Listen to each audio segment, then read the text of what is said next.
Hey y'all, it's Dr. Know-It-All coming to you, obviously not from home and obviously a little bit sweaty. I was actually at the gym this morning. I am in Las Vegas for a conference, and of course the world doesn't stop. It seems like things always pop up when I travel.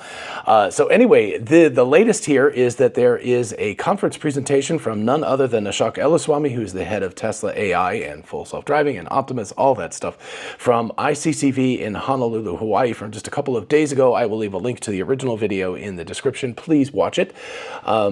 Anyway, hopefully this is legit. I mean, I know it's legit. It's an actual video, but hopefully it's legit that it's being shared. But I'm going to go ahead and do a reaction to this video, both because I'm traveling and don't have a ton of time, but also because there is a lot in this video. There's both old stuff and new stuff, and I want to, spend the time talking about both of those things. So I'm going to break this video into two pieces. So you have to subscribe to see the second half, and so therefore go ahead and do that right now.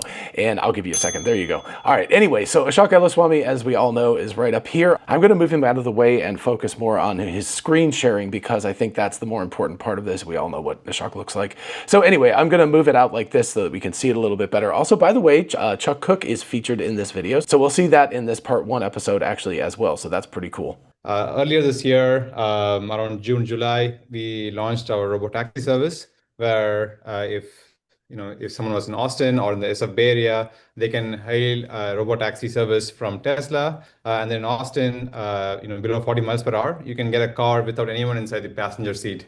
So it is just driving using these cameras and neural networks and adapting to real world conditions. We also did this thing where we delivered the first customer purchasable vehicle from the Tesla factory in Austin directly to a customer's home somewhere else in Austin. And we covered our 20-30 minutes of driving across highways, city roads, parking lots, etc. to deliver the car. You can see the car driving itself. And this is a production vehicle out of the factory using production cameras, the same computer that's in every car and so on.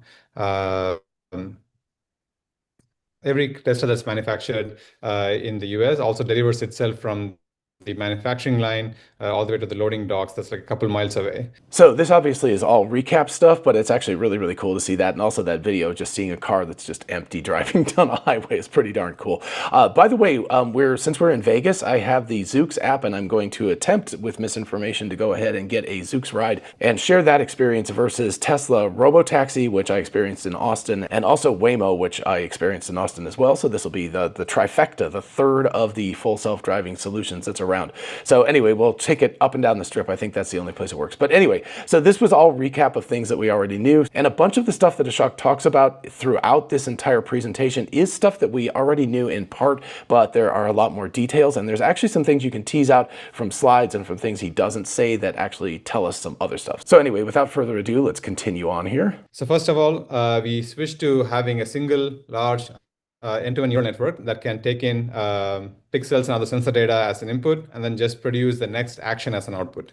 So this is what's driving the car. It no longer is doing explicit, perception of like vehicles, road boundaries, or things like those. They can be implicit and they can be trained as auxiliary things, but then the entire thing, the raw video streams go in, and then the actual actions to take are produced by the neural network.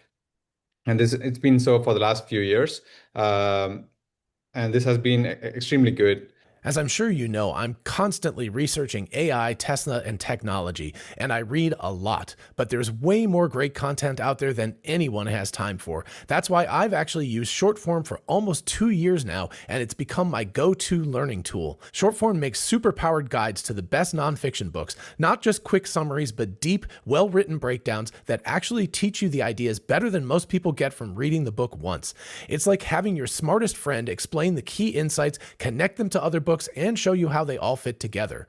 Take Never Split the Difference. The short form guide doesn't just summarize the negotiation tactics, it ties them to psychology and cognitive biases from Thinking Fast and Slow, then compares them to classics like Getting to Yes. You end up understanding the why behind every strategy. And they've got guides across every topic: business, self-improvement, technology, even psychology and money. Plus, new ones drop every week, and subscribers can even vote on what comes next. And the newest thing I love, short form Shortform AI, their browser extension. It instantly summarizes any article, blog, or even YouTube video with one click. It's wild, and it saves me so much time staying up to date on AI papers and tech news. If you want to learn faster and smarter like I do, go to shortform.com/drknowitall. You'll get a free trial and 3 months off their annual plan. Again, that's shortform.com/drknowitall. Seriously, if you love learning but don't have hours to read every book on your list, Shortform is a game changer. Check it out. Links in the description and pinned comment. A big thanks to Shortform for sponsoring today's episode, and now let's get back to it. So before continuing on, let's just take a look at this slide for just a second and break down a couple of extra things here. Number one, 36 hertz. So we pretty much already knew that. That is the frame rate of the cameras. That means that 36 times a second, everything's being updated. But it means that the cameras are the bottleneck and not the neural network, which again is just amazing. And second, and Ashok touches on this several times, he demurs about things, and somebody asked him a question at the end. There's an end-to-end foundation model, but quote unquote end-to-end foundation model. He says as long as the gradients flow from the beginning to end, that counts as an end-to-end. I think what that means is that they're using some sort of modular stuff, but they're passing the gradients on from one to another. That would be my guess. But anyway, it is quote unquote end-to-end. And so you can see here, you can take in camera videos, navigation maps, vehicle kinematics, and audio, which is cool. They haven't really integrated that yet. And out of that pops a very low dimensional output in the sense of a car, much different an Optimus. With a car, it's just a steering wheel angle and an accelerator press or a brake press. So there's basically, he calls it 2, I would say 3 outputs. But compared to the billions of bits of input data, that is an incredibly, like it's really compactified here. And that actually comes back to play. You're going to see this large neural network. Unfortunately, very, very roughly defined here. It's going to feature quite heavily in this presentation. We used to work on an explicit modular approach because it was so much easier to debug and so on. But what we found out was that codifying like human values is really difficult. For example, you could, in order to brake for an obstacle or go around, you could go as fast as possible and then brake a bit later, or brake earlier for more smooth driving. And this really comes down to an alignment of preference to human values, as opposed to there's one objective value of like how much braking and when to apply. You don't want to brake too early either, because then it'll be too slow. And if you don't want to brake too late either, then it's too uncomfortable. And this varies from situation to situation. The amount at like low speeds versus high speeds is very different. So it's really hard to codify what humans actually want. And you can't write it in code. At least not very well. So I think it's worth stopping and touching on this. What he's talking about is the heuristics, human heuristics, which is the way that this was originally programmed when Andrej Karpathy et al. Were working on this stuff. You have a vision system, and then you kind of have a bunch of if-then statements. It's like, if this, then that, if this, then that. Well, the problem is, as Ashok is saying, that it's incredibly difficult to codify human values in that list of if-then statements. I would go on to say that it's incredibly difficult to codify human values, period, because my driving values are quite different than my wife's, which are quite different than Scott Walter's, which are quite different than Chuck Cook's, right? You know, and Dirty Tesla, Chris, yeah, all these guys, everybody has a different preference for driving. And so this codification is really difficult. Now, I think the way that Tesla is attempting to do this right now is, of course, sloth mode and standard mode and hurry mode and Mad Max mode, that kind of a thing, or chill mode, right? So there's like 5 different modalities. And so that's sort of trying to capture the basics of how humans drive, or at least categorize them into 5 categories. Of course, it's much more subtle than that. All of us are quite different from each other. But the advantage of this end-to-end driving, of course, is that you're able to much better codify the human values of driving and the subtlety of it and the nuance of it in a multi-billion parameter neural network model than in any number of if-then statements. And the really cool part is when they removed about 300,000 lines of code to move to version 13 of full self-driving, they were able to actually speed things up because they were just running on neural networks instead of worrying about heuristics and all of that other stuff, that interplay back and forth between neural networks and heuristics. So anyway, the codification is a really big deal, and it's very, very challenging. And I would say there's probably never a way that it's going to fully solve that problem. But once we're not driving anymore, if you think of yourself sitting in the driver's seat, you care a lot about how the car drives. If you're sitting in the back seat and somebody else is driving, like you're taking an Uber, like, you know, we did from the airport last night, you're just sitting back there. You know, how the person drives is okay, as long as it's not dangerous or uncomfortable or something. You don't care that much. So again, we're in this intermediate stage where we care a lot. If we're not actually driving anymore and we're not responsible, we're not going to care so much. So I think this is something that will matter to us a great deal until it doesn't matter at all anymore. And also the interface between traditional perception and planning is very ill-defined. It can be very lossy and lose critical information where you might need to propagate the uncertainties through the entire system. That's really hard. Going to end-to-end neural network also allows for your compute to be homogeneous. Because if you have traditional branching compute, you can have non-deterministic amounts of latencies, and in a real-time system, you don't want to have the kind of latencies. You want to have predictable deterministic latencies, and such single neural network doing the entire thing offers that. So I want to touch on the third bullet point here that he doesn't really talk about that much, but the long tail of real-world robotics is actually very important, and that is that the corner cases become more and more important. There's a lot of highway miles of driving. That's the fat middle part. That's the boring, easy part to do. It's all of the crazy edge cases. And we're going to see chickens crossing roads and geese and people spinning out on roads and things like that throughout this video. And those are the parts that are important, and you want to be able to capture that, and that's something that he's going to talk about next. But Tesla has a huge data pipeline. But also the homogeneous compute with deterministic latency is something I hadn't thought that much about. But if you think about an if-then statement, right? Let's say that there's 1,000 if-then statements stacked up. If this, then this, else do this, else do this, else do this, right? So that's non-deterministic anymore. It's 1,000,000 or something, right? If you have a system like that and it hits the first if-then statement immediately, well, that's really, really low latency. If it has to go down to the millionth one before it actually hits the if-then that actually, works, that's a very different latency. That could be multiple milliseconds longer than the first version of that. And so you don't have determinism in your latency. Whereas if it's a neural network, it's always doing the same matrix math. It's always the same multiplications and everything. It's just the weights change and things, and that means you have deterministic latency, and that's actually really, really cool. And then of course this last bullet point is the bitter lesson, which means that always more data is better. So we're on the correct side of scaling with respect to the bitter lesson, so that's what he's saying there. Here I have to give a few examples of like why this is hard. For example, this vehicle is driving on like a bidirectional road, and then to avoid this puddle, you got to go to the oncoming side. If you have to write this using explicit cost functions, it's going to be really hard because typically you don't want to go into the oncoming side. But then what is the pain of driving through a puddle versus the risk of going through an oncoming lane is it's like hard to write in explicit code. But here, obviously, if you look at the scene, it's pretty obvious that you can go here. You have a lot of visibility. There's no oncoming vehicle coming, and you should definitely go into the oncoming side. So I know I'm covering it, but the number 2 thing over here says going into the oncoming lane, and then the other one is going over a small puddle. I like that Ashok puts this as real world is filled with tiny trolley problems. So it's always that moral, ethical problem, or in this case, it's a practical one of like, is it better to drive through this puddle, which could potentially be deeper than I think it is, could have dangerous stuff in it, and it will of course splash the side of the road, or is it better to drive on the opposite side of the road? Here we've got a very, very straight road. You can see forever down this road. You can see that no traffic is coming. So the human intuition here is just avoid the puddle. Don't drive through it unless you want to make a big splash or something. But so generally that's the right answer, but how would you codify that in heuristics? That's what he's talking about here. Okay, and for the chicken cross the road problem, which he's making a joke about here, no, but there are chickens here. But anyway, I'm moving myself up in the top, and so we'll look at the bottom left hand first, and then the bottom right is actually Chuck Cook and I believe AJ in the car together talking, and so you'll hear him reacting to it. But first the chicken crossing the road over here. It's also like hard to understand intent. For example, here on the left side, there's a bunch of chicken crossing the road. I'm not sure if the video is... Yeah, so there you go. You can see that chickens crossing the road right there. Clear for you guys, but there's a bunch of chicken crossing the road. This is driving on self-driving software, and it's just waiting for the last chicken to cross here. It's patiently waiting. The chicken crosses the road, and then the car proceeds on its own. This is all just driving on its own. In this case, the car was smart enough to understand that the chicken actually out crossing the road and was patient enough, even though there was no collision risk. It was just the right thing to do.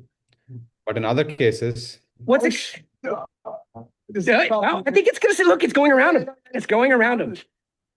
Okay, so just pausing here. So that is Chuck and I think AJ, like I said, but here you can see that there's geese in this parking lot here. And the car, after we see it, stops there and it looks at the geese and it's like, well, what do I do now? But then after it sees the geese, it decides it has to back up because they're not moving, and it drives around the geese. This is very impressive. This is human level versions of thought here that we're talking about. Oh, look, it's changing its mind. It's backing up to go around them. Look at that. It backed up to go around the geese. This is crazy. This is crazy. Yeah. In this case, the model understands that the geese are actually not crossing, they're just like stationary and decided to reverse and then go around them. So it's not, this is something that it's very hard to write in explicit code, what is the right thing to do here. But looking at the scene end to end, and for humans too, it's pretty obvious what was the right thing. And that is why end to end is way better than a modular approach. And then we get into the curse of dimensionality, interpretability and safety guarantees, and evaluation, the challenge of learning pixels to control here. So that's the next slide. That said, it's not that easy to develop such a system. It's pretty difficult, in fact. And I'd like to touch on three different aspects of it that make it really difficult. First is the curse of dimensionality. What I mean by that is that the input context length is quite enormous. Especially our cars have 7 or 8 cameras depending on the vehicle. Each produces 5 megapixel camera streams running at high frame rate. And even if you want to have 30-second context or something like that, along with the other necessary inputs like the routes and then the vehicle speed and other kinematic data, it can easily be more than billions of tokens, 2 billion tokens for a 30-second context window. So again, sorry, there's no place for me to actually live here, so I'll move myself up in the corner. But here's an important thing. So a couple of things. Number one, I have talked for a long time about 30 seconds of history as the sort of golden paradigm of the amount of time that these cars need to be able to remember. And notice that there is a 30-second history thing here, so I feel a little bit validated about that whole thing. Anyway, but the context length of 2 billion tokens is very important. So if you think about large language models today, they're very proud if they have 1 million tokens or something of window, and that's how much it can remember. If you're looking at it, you give it 1 million tokens of text and it's able to remember all of that and output more tokens. But here you're talking about 2 billion tokens. That's 3 orders of magnitude more than 1 million. That's insane amounts of memory that it has to have. So you've got 7 cameras, 36 frames per second, 5 megapixel cameras, and then you want a 30-second history with 5 by 5 pixel patches, which is I assume the convolutional neural network that's going over that. And then you add in navigation maps for routing for the next few miles, 100 hertz kinematic data such as speed, IMU odometry, that's the acceleration and all of that kind of information. And then you add in audio data, which is again really cool to see. And then the output tokens are extremely low dimension, right? You've got steering and you've got acceleration and braking. So that's all you need for that. So you're taking this massive dimensional input space and you're squeezing it down to something very, very small. And so as Ashok says here, you need to learn the correct causal mapping of going from 2 billion input tokens to 2 output tokens. That's some crazy reduction of stuff. And again, I just don't know how it's able to do this. This is the kind of thing where he doesn't explain it, obviously, but somehow they're able to take 2 billion input tokens. They're able to crush that down very quickly into a lower dimensional, bigger depth liminal space and act upon that and then output 2 tokens. So very impressive. Again, when we get to Optimus, things are going to be quite different because it's no longer 2 tokens of output, it's a lot of tokens of output. So it's going to be a lot to 2 and a lot to quite a few, on the order of hundreds, not 2. Thankfully, Tesla has a huge advantage here, which is the Tesla fleet is quite large. So it's basically has access to the Niagara Falls of data. And it's up to Tesla to use this data to solve this problem. You don't want obviously spurious correlations from the 2 billion tokens down to the 2 tokens. You want the right correlations as to why those 2 output tokens must be the right tokens. So what we do is we refine this 500 years of driving, which obviously is more data than we could ever store on our clusters, to the essential amount of data, which covers the overall spectrum of driving. There's different ways we can collect this data based on explicit triggers or small neural networks targeting specific scenarios, or constantly evaluating what the model predicted versus what actually happened, and things like those. We can use such tricks to extract just the right amount of data and the right quality and the kind of data that we need for our training. So before Ashok moves on to these examples, let's look at this. You've got the curse of dimensionality. So 500 years of driving data every single day is what's available. That's a pretty crazy amount, and clearly you can't store all of that information. That's more than the world has available to it, much less Tesla. So you need a trigger-based data collection system. So apparently there are tiny neural networks, which makes sense, that also are living on your full self-driving, on your hardware 4 or hardware 3. They're living in your car on the chips right now that are running in parallel with full self-driving stack, which means that there is overhead, at least for hardware 4, which is very, very cool, or AI 4. And those tiny neural networks catch specific corner cases such as emergency vehicles. They evaluate prediction versus what happened in hindsight, and user intervention, things like that during autonomous operation. It flags those things, it packages them up, and it sends them off to Tesla. We knew about this, of course, but it's really cool to see how this is working in a little bit more detail. Here's some examples of like what that kind of like corner case data might look like. These are examples in manual driving, like, people are just still driving, and then once every now and then they encounter such rare scenarios. And we can have triggers that catch these, and then this is very, very useful data to train on, and this is not normally accessible. You can't stage this that easily because it requires the stationary scene, the speed of all the vehicles in state space. This is really hard to achieve, and Tesla has a unique advantage here that it can tap into the entire fleet to get this data. So not a lot to say here except that human drivers suck. There's a lot of examples of why human drivers suck here. But then we get into some information. We actually get to see some graphs and stuff of how the car is actually dealing with these situations. Once we get this data, you can use this to train our end-to-end model, like I mentioned before. And it just generalizes to extreme scenarios like these ones, and not just reacting at the last second, but proactively safe. I'd like to show a demonstration of like how that manifests. Like this is, again, a self-driving system in operation here, just on a highway. I'd like to watch the video for a second.